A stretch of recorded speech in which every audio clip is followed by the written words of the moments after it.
Assalamualaikum warahmatullahi wabarakatuh. Innal hamdalillah nahmaduhu wa nasta'inuhu wa nastaghfiruh wa natawakkalu alayhi wa na'udzu billahi min shururi anfusina wa min sayyiati a'malina may yahdihillahu fala mudilla lahu wa may yudlil fala hadiya lahu.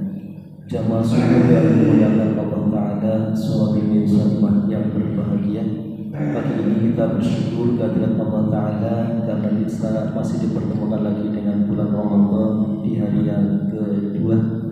Dan Alhamdulillah kita bersama untuk bisa melaksanakan amal ibadah di dalamnya dengan penuh keikhlasan.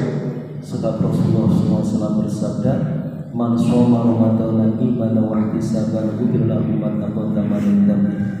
Barang siapa yang berpuasa dengan keimanan dan juga dengan ihtisab, dengan ikhlasan, maka Allah akan mengampuni dosa-dosanya yang telah lalu. Dan pagi ini kita akan bersama mendengarkan hadis-hadis keutamaan Ramadan atau fadilatul Ramadan. Masih berada di hadis yang kemarin dengan lanjutan penjelasannya. A'udzu billahi minasyaitonir rajim. An Salman radhiyallahu anhu qala khatabana Rasulullah sallallahu alaihi wasallam fi akhir yaumin min Sya'ban faqala يا أيها الناس قد أضلكم شهر عظيم مبارك شهر فيه ليلة خير من ألف شهر شهر جعل الله صيامه فريضة وقيام ليلة تطوعا من تقرب فيه بخصلة كان كمن أدى 70 فريضة فيما سواه وهو شهر الصبر والصبر ثوابه الجنة وشهر المواساة وشهر يزاد في رزق المؤمنين فيه Man fatara fihi sha'iman kana maghfiratan li dhunubihi wa itqara bani minan nar wa kana lahu mislu ajri min ghairi an yunqasa min ajri syai'un. Qalu ya Rasulullah laisa kulluna yajidu ma yufatiru sha'im. Faqala Rasulullah sallallahu alaihi wasallam yu'tillahu hadha sawaba ma fatara sha'iman ala tamratin aw syarbati ma'in aw madaqatin labanin wa wasyarul awaluhu rahmatu wa awsatuhu maghfiratu wa akhiruhu itqu minan nar. Man khaffafa 'an mamlukihi fihi ghafarallahu lahu wa a'taqahu minan nar wastaghsiru fihi min arba'ati khisalin khoslataini turduna bima rabbukum wa khoslataini la ghina bikum anhuma fa ammal khoslatani latani turduna bima rabbukum fa syahadatu an la ilaha illallah wa astaghfiruna lahu wa ammal khoslatani latani la ghina bikum anhuma la ghina bikum anhuma fatas'aluna Allah al-jannah wa ta'awwaduna bihi minan nar wa man saqa sha'iman saqahu Allah min hawdi syarbatan la yadma'u hatta yudkhilal jannah. Rawahu Ibnu Huzaimah wa Baihaqi wa Tirmidzi. Dari Salman radhiyallahu anhu yang berkata, pada akhir bulan Sya'ban Rasulullah SAW berkhutbah pada kami. Sabdanya, wahai manusia, telah dekat kepadamu bulan yang agung lagi penuh berkah, bulan yang di dalamnya terdapat satu malam yang lebih baik daripada 1000 bulan, bulan yang di dalamnya Allah telah menjadikan puasa sebagai fardu dan bangun malam sebagai sunnah. Barang siapa mendekatkan diri di dalamnya dengan beramal sunnah, maka pahalanya seperti orang yang beramal fardu pada bulan lainnya. Dan barang siapa beramal fardu di dalamnya, maka pahalanya seperti orang yang beramal 70 amalan fardu pada bulan lainnya. Inilah bulan kesabaran dan pahala sabar adalah syurga. Inilah bulan kasih sayang, bulan saat rezeki seorang mukmin ditambah. Barang siapa memberi makanan berbuka kepada orang yang berpuasa, maka itu menjadi ampunan bagi dosa-dosanya dan memperoleh pahala yang sama tanpa mengurangi pahala orang itu sedikit pun. Mereka berkata, ya Rasulullah, tidak setiap kami memiliki makanan untuk diberikan pada orang yang berbuka puasa. Beliau bersabda, Allah memberikan pahala kepada orang yang memberi makanan berbuka puasa meskipun sebutir kurma, seteguk air atau sesisip susu. Inilah bulan yang awalnya penuh rahmat, tengahnya penuh ampunan, dan akhirnya adalah pembebasan dari api neraka.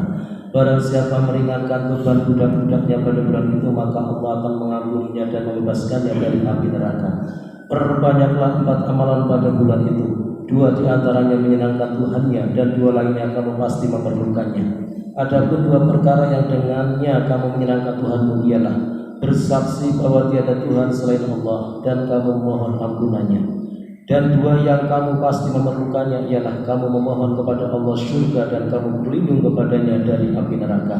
Barang siapa memberi minum kepada orang yang berpuasa, maka Allah akan memberinya seteguk minum dari telagaku yang ia tidak akan haus hingga masuk ke dalam syurga. Hadis riwayat Ibnu Huzaimah, Baihaqi dan Ibnu Hibban. Keterangan lanjutannya sebagai berikut. Betapa beruntung orang yang tidak terikat dengan kesibukan dunia dan berusaha memperbaiki kehidupannya dalam bulan Ramadan ini setelah melewati 11 bulan lainnya dengan sia-sia. Bagi yang bekerja dari jam 8 sampai jam 4 tentu tidak memberatkan jika pada bulan Ramadan dari subuh sampai jam kerja menggunakan waktunya untuk membaca Al-Quran. Meskipun sibuk dengan urusan-urusan dunia, kita tetap mempunyai waktu untuk membaca Al-Quran, bahkan pada jam kerja sekalipun. Bagi yang sibuk di pertanian, yang tidak bekerja atas perintah orang lain, jelas tidak ada yang menghalangi untuk membaca Al-Quran ketika bekerja di sawah. Mereka bebas menggunakan waktu kerjanya sambil duduk-duduk untuk membaca Al-Quran.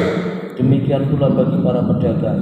Pada bulan Ramadan setidaknya mereka bisa membaca Al-Quran selama jam kerja atau menghentikan perdagangannya sebentar untuk membaca Al-Quran. Bagaimanapun ada hubungan yang erat antara Ramadan dengan Al-Quran.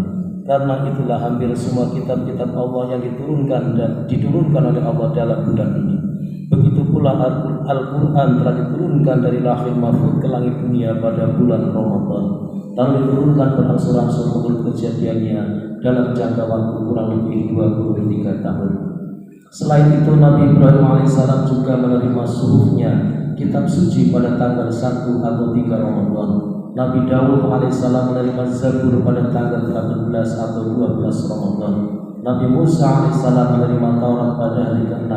Nabi Isa AS menerima Injil pada hari ke-12 atau ke-13. Dari sini dapat diketahui adanya hubungan yang erat antara kitab-kitab Allah dengan bulan Ramadan. Oleh karena itu hendaknya kita membaca Al-Quran sebanyak mungkin pada bulan ini. Demikianlah kebiasaan yang dilakukan oleh para waliullah.